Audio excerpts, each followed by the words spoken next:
حیفی فرزند کی به ناموس و به عار شود، وقتی پیری پدر و مادری او خوار شود.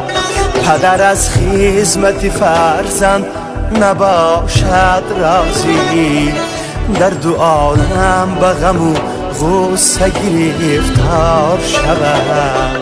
در دو عالم به غم و غصه گرفتار شود.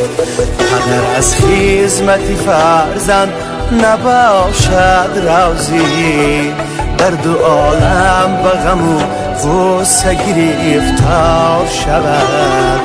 در دو عالم به غم و غصه گرفتار شود. حیفی فرزند کی به ناموس و به عار شود.